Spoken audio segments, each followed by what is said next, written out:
Hello, and welcome to another episode of When She No Longer Wants to Cook for You, Here's What You Do. I'm Marcus A. Watkins, and today for this episode, I had to reach out to a family man. You know, us brothers, we need help trying to get that second date, and Teddy is going to show us how to do that. Teddy, welcome to the show first. Welcome. Thank you, Marcus. You're welcome. What are you making for us today? Today, Marcus, I'm gonna make a common classical dish, chicken parmesan, and we're gonna have pasta, along go with it, linguine, and I'm gonna make an Alfredo sauce. We're gonna take it from A to Z. Okay. And I promise you, if you do this right, you'll get called back for that second date. That's what we're looking for, man. That's all those brothers want. We just want a second date. That's it. And so, listen, get out your pads and pencils, and Teddy's gonna show us how to get this done. Okay? I'm gonna get out your way. Okay. I'm gonna let you rock and roll right now. You're boiling water, and that smells good. Oh, so yeah. I know we're in for a treat. So when she no longer wants to cook for you, Teddy's gonna show us what to do. We'll be right back.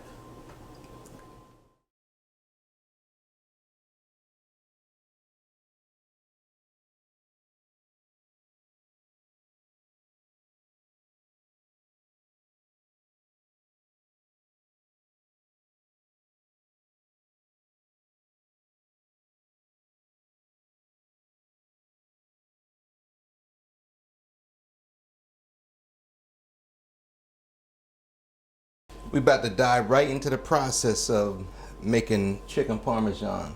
What you want to do first is make sure your hands are clean.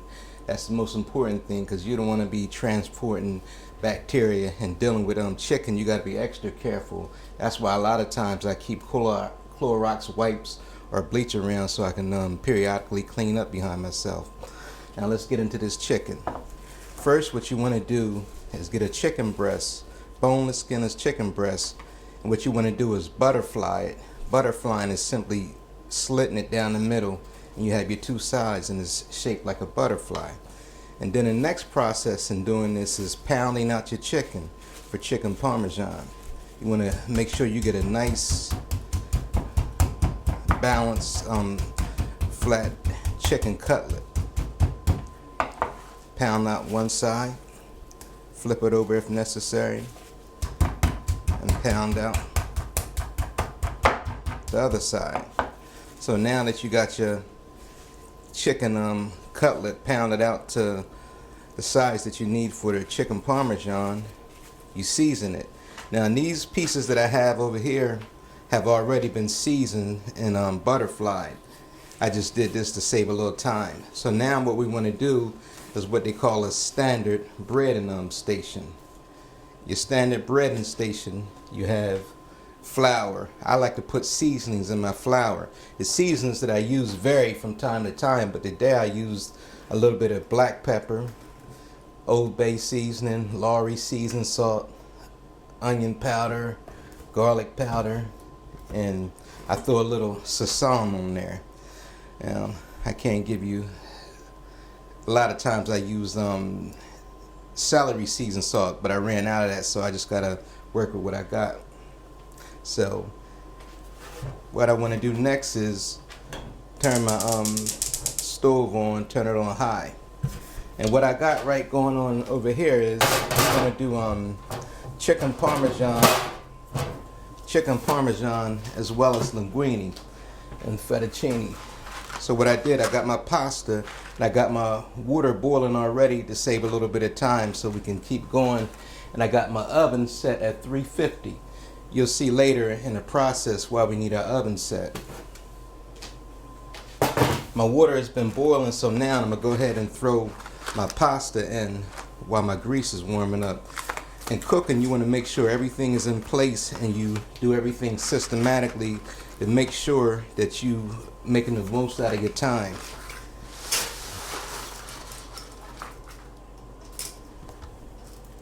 Place my pasta in, set it on the side. Now that's going to be boiling while we're waiting on this process to get started. I'm bringing my grease up to desired temperature. I use olive oil because olive oil is a little less fatty than the regular cooking oil, but a lot of times when you fry and stuff, they like to use vegetable oil because the temperature that you fry with is higher with that. And olive oil, the temperature that you cook with ain't as high, but it's healthier for you and it's a little more costly also.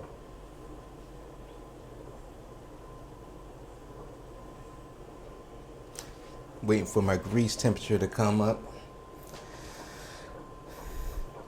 If I wanted to, I can slice these down, like make chicken tenders. That would be a nice snack for the Super Bowl today. Today is Super Bowl Sunday. Be a nice meal, to set up for rooting for the Seahawks. You can hear the water boiling over there. Waiting for the grease to come up. So while I'm waiting for the grease to come up, I'm gonna start battering my chicken cutlets. First thing you want to do is, I use the little tongues, that way I don't have to directly touch the chicken again. I want to put it in here. Put it in your flour first.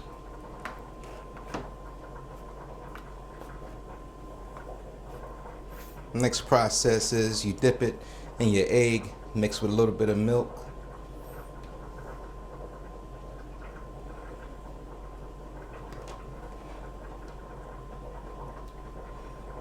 The last part of this process is putting it in your breadcrumbs.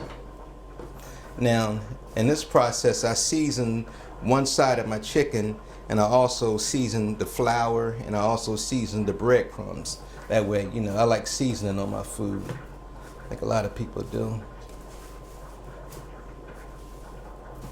That's one breaded. So I'm gonna go ahead and start the process for another one. Remember, you start off in the breading process with your flour. I season my flour also with the same season that I put on the meat.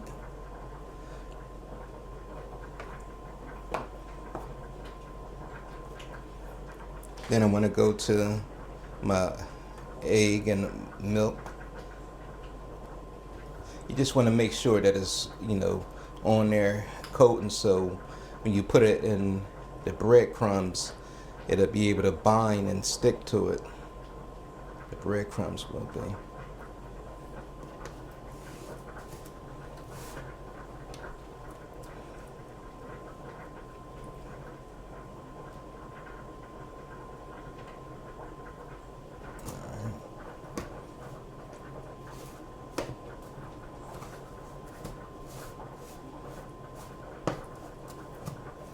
Now, that's for those of you that don't like to, actually get your hands into the poultry and touching it. That's why I use the tongues, but a lot of times this is how I usually do it.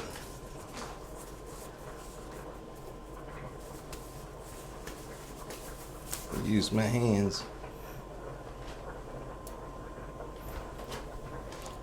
Or water over here really boiling for this linguine. What I like to do is to save space and save time and save yourself some extra work at the end. The same pot that I cook my linguine in, I like to dump the water out and also make my sauce in there. So that's, instead of using another pot, just go ahead and do that. And then at the end, I can just throw the pasta back in right inside the sauce, and that way each piece, got sauce on it.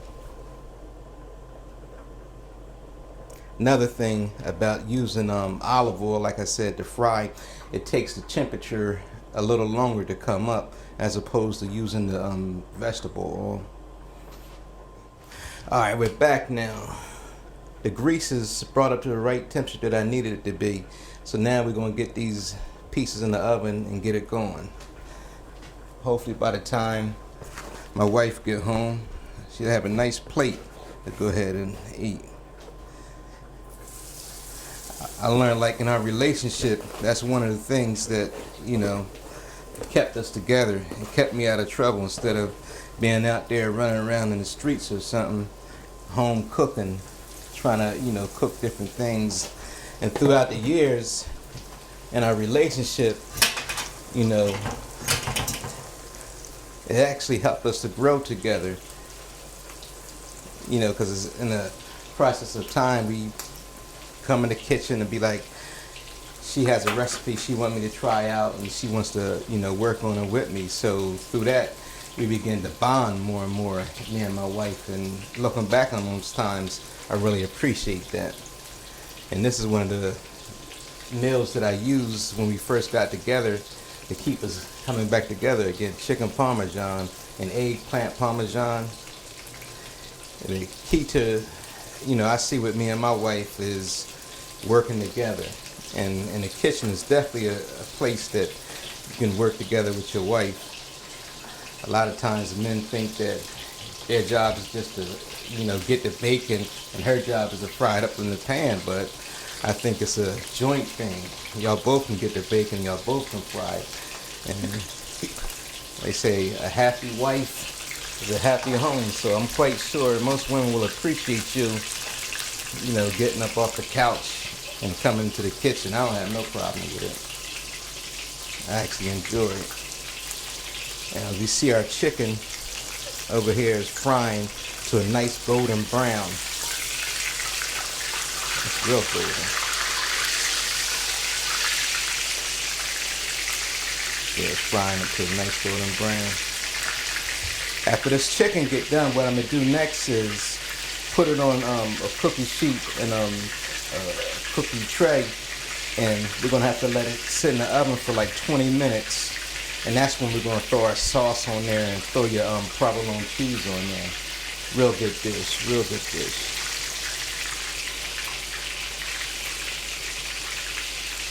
Actually, from what I understand, that the history behind this meal was like one of the emperors had them make them chicken parmesan, and that's where it came about. It's a real popular dish over there in Italy, and Italian. I love Italian cooking. These two are ready to come out.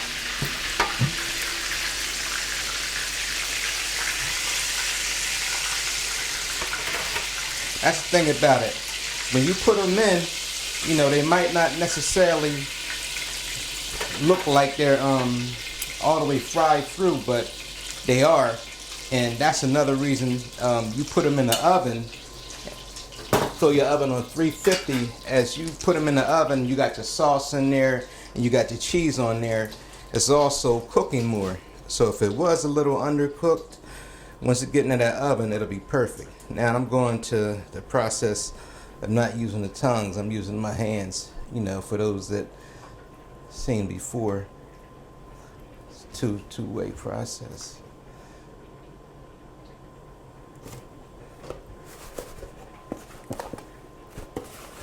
You breading it. First step, remember, is your flour. I like to throw seasonings in my flour. Your flour is the first step. Like this. Another piece. Then your next step, remember, is your egg and your milk. This is to help bind the breadcrumbs, which is the third step on there. So when you cook it, you have a nice breading on there. And your third step is your breadcrumbs.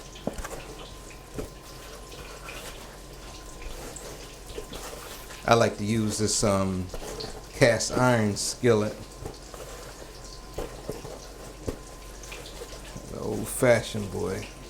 We're back now in the kitchen doing our chicken parmesan. They're looking real good. These are a couple of pieces that are done so far, and I got the next couple of pieces in the pan now. This is nowhere as hard as it looks, guys. Remember, when we doing the first step, your chicken parmesan, cutting it, butterflying it,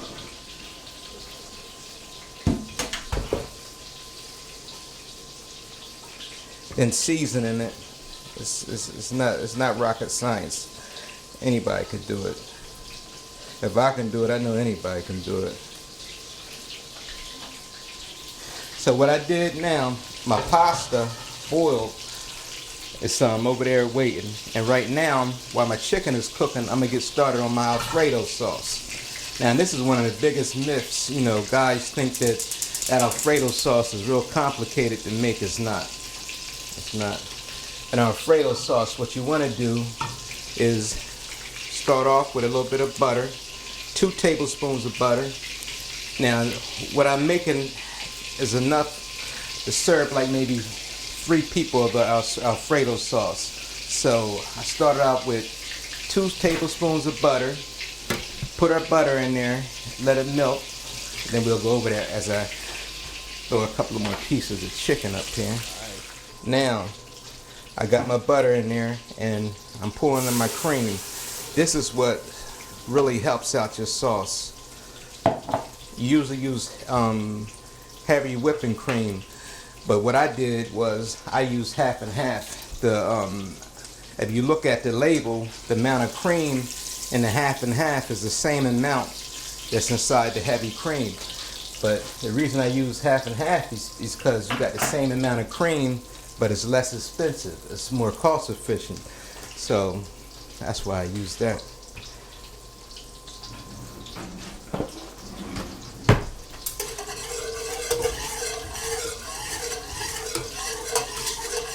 What I'm doing is I poured in my cream. This is for my Alfredo sauce. I poured it in with my butter. You want it to simmer a little bit. And as that's simmering a little bit, you take grated Parmesan cheese and you pour it inside your butter and your cream, whether it be heavy cream, half and half, or whatever you want to use. It's just a matter of stirring it to the desired consistency. If you want to get real fancy with this, you can cut up garlic, throw garlic inside there, and sweat it with white wine. Make a real nice sauce. A little more expensive, but you know, you can do that. I have seen people do that. Basic, whatever floats your boat. Alright. So our chicken Parmesan is almost there. We got all our chicken cooked. And while our chicken cooking, we got our sauce bubbling. And stir it. Desired thickness. And if it ain't as thick as you want it to be, just add more grated cheese.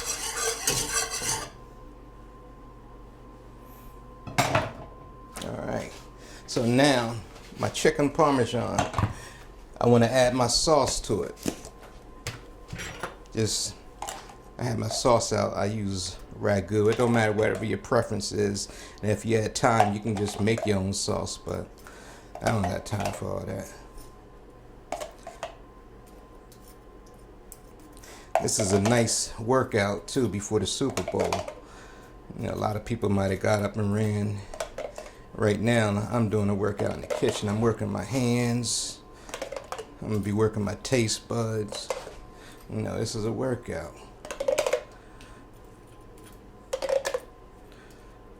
I'm gonna get a nice amount of sauce on there.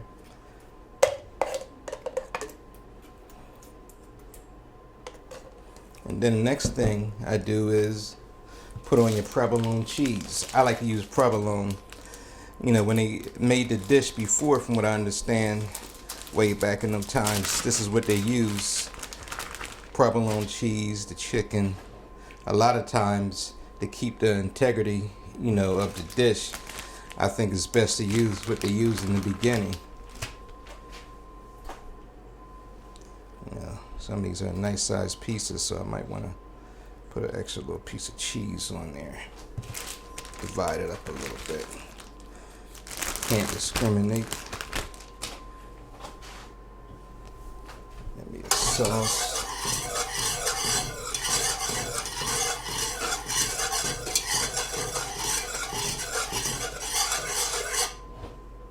You want to make sure when you're making your Alfredo sauce, you don't have it turned up too high. You know, the oven, the stove.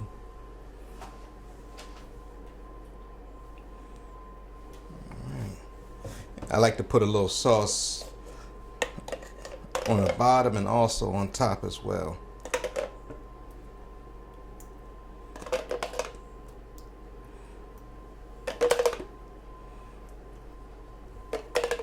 One thing that is important to do in cooking is to allow something else to be going while you're working on something else. That way, the time is being used wisely.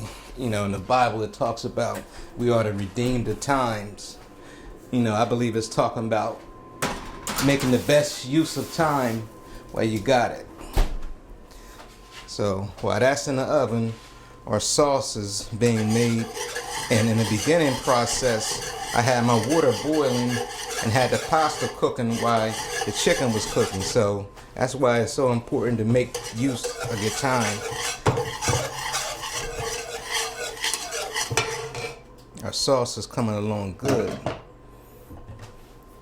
Need to add a little bit more Parmesan cheese. Now, making this dish, when you get experience with it, it's best to follow measuring. But after, you've been making something for a period of time, you know generally how much you need to put here and there. A pinch of that, a pinch of this. Right now, let's get a little look at that sauce. See what we're talking about, right? See, the sauce is coming along good. So what I did was my chicken that I had, chicken Parmesan, is at rest over here at regular heat. So I'm about to pull it out and get ready to do our plating. This is the best part of the dish. When the dish is completed and it's time to set it up and get ready to eat.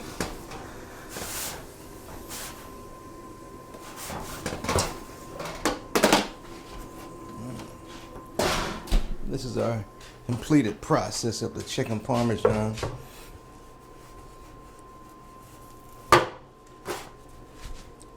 See now, this is our completed sauce, Alfredo sauce. Remember I said earlier that the pasta, I already had that boiling to help save time. So now what I'm gonna do is get ready for the plate. I'm gonna put my pasta in the sauce and get that together, roll it around a little bit, and then I'm gonna put it on a plate, and then it's the time to eat it.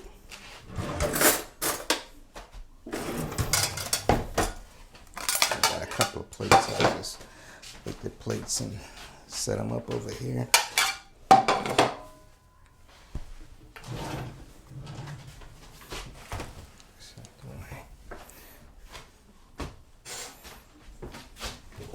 Put my pasta. And there's other ways you can do this. Just take my pasta and I like to put it inside my sauce.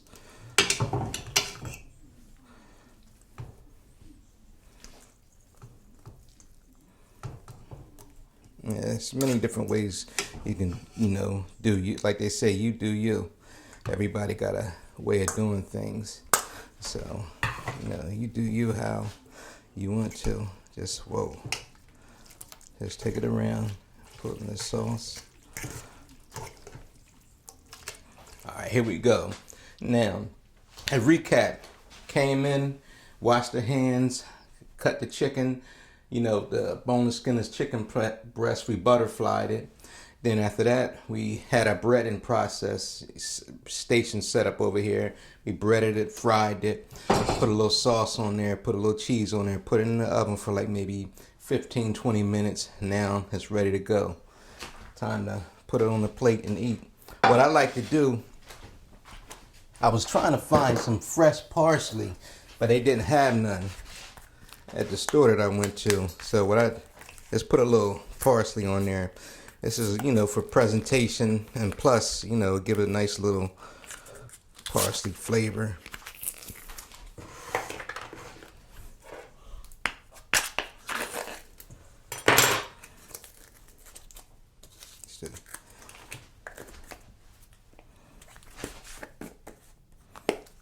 Just throw a little bit on there.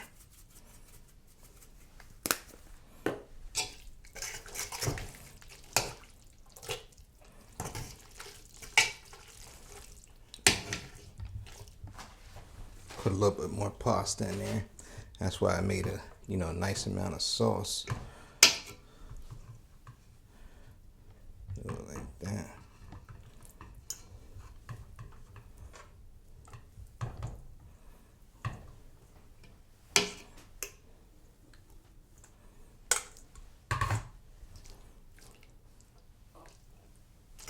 just, get enough sauce on there for the pasta.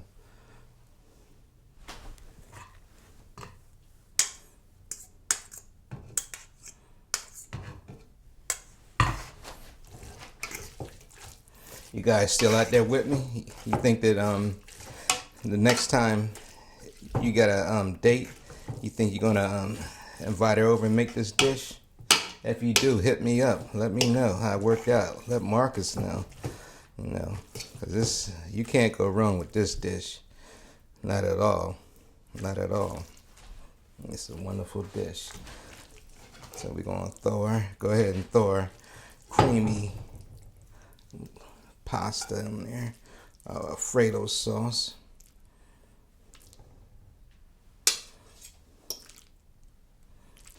Get it on there, nice little amount.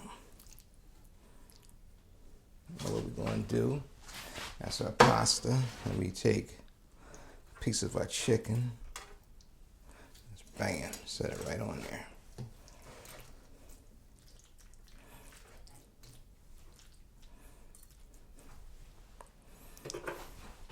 A little more parsley on there.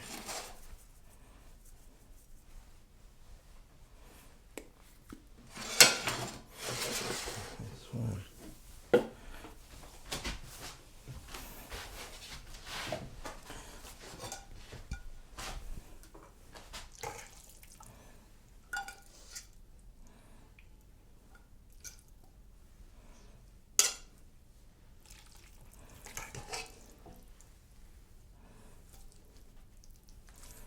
This other one on here. Seemed like for some reason this little pasta wanted to stick together a little bit. But it's all good. Take out the little piece. These are some nice size patties. Man, imagine going to a restaurant and you got your pasta. It's like your meat bigger than your pasta. That's how I guess you would really want it. And get it ready. And have it together. And use just a couple of plates, get it ready for her. So now our dish is completed. We got our pasta, we got our chicken Parmesan on top of the pasta. And now when she won't cook for you, you can do it for yourself. And at this time, we want to see how it tastes. See what happens. Hello, and welcome back to When She No Longer Wants to Cook for You, This Is What You Do. Listen, guys, I'm not going to lie to you. This is the best part of the show for me. We're done. Teddy, let me have it. Here you go. This is a couple of plates, and it's right here is the one. Knock yourself out. When she no longer wants to cook for you, you know what to do now, fellas. Let's see what we got.